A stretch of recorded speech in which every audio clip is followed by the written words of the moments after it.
जो है जनरल बाजवा ने जो न्यूट्रल होने का शोशा छोड़ा था वो किसके कहने पर छोड़ा था? देखिए, उस वक्त से मैं भी तवातुर से लगा रहा और बताता रहा कि ये जो बताया जा रहा है कि हम न्यूट्रल हो चुके हैं, ये सिर्फ जुबानी कलामी बातें हैं।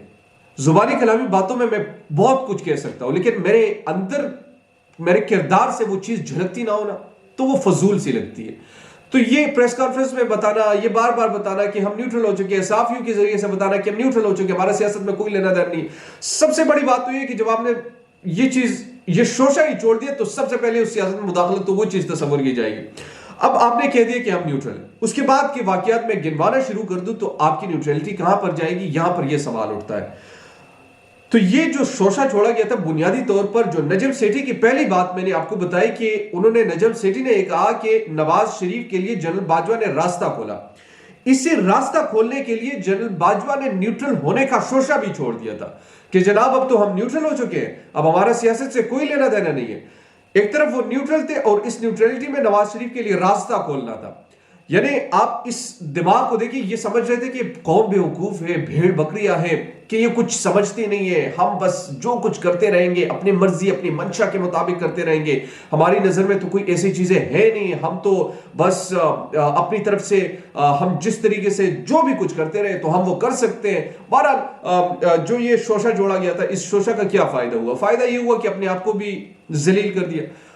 इस इदारे के साथ जो ज्यादती आपने कर दी वो भी आपने कर दी। पाकिस्तानी अवाम के दिलों में आपके लिए जो जगह होनी थी वो आप ना बना सके। और फिर नजम सेठी ने एक और बात भी की कि जनरल बाजवा अपने खौफ की वजह से ये घर से बाहर भी नहीं निकल सकेंगे, पाकिस्तान तहरीक इंसाफ कारकुनों के खौफ से। वो पाकिस्तान तहरीक इंसाफ कारकुनों का जिक्र करें, लेकिन एक्चुअली वो पाकिस्तानी है, पाकिस्तानियों के खौफ की वजह से।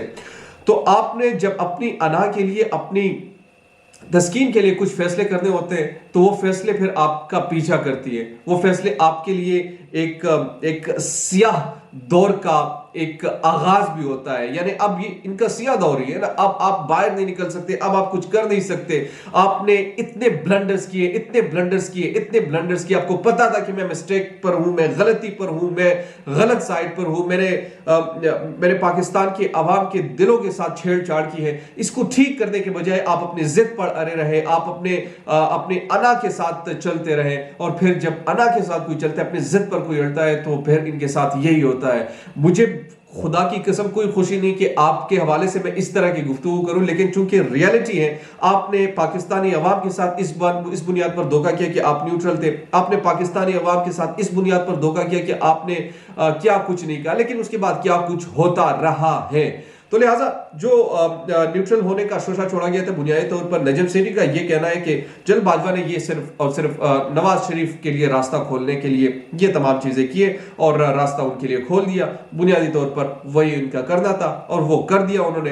अब अल्लाह खैर सा, जनरल बाजवा अपने घर, नवाज शरीफ दोबारा इख्तिदार में आ जाएंगे, उनको नाअहल, उन पर जो अरबों की केसेस थे वो भी खत्म कर दिए, सब कुछ फनाफिल अर्ज यानी खत्म हो गया।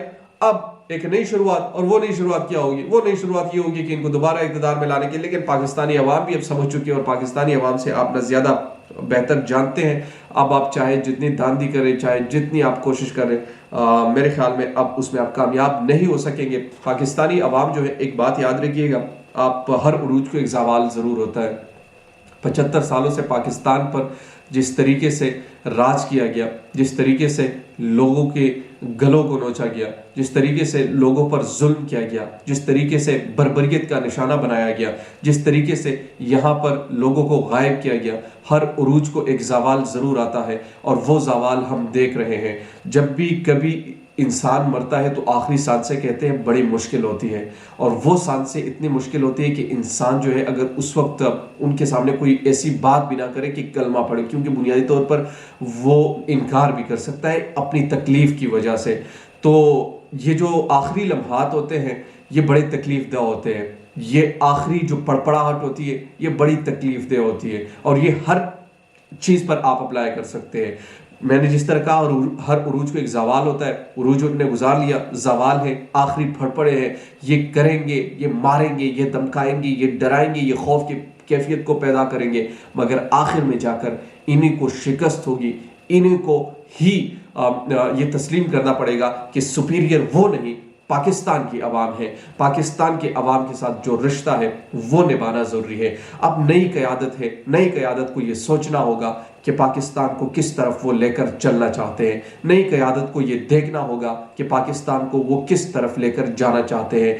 आया वो पाकिस्तानी अवाम के दिलों पर राज करना चाहते हैं या फिर चोर उचक्कों के दिलों पर राज करना चाहते हैं, जो कि तादाद में बड़े कम है, मगर हाँ शायद ताकत उनके पास ज्यादा हो। माफिया के पास हमेशा ताकत होती है।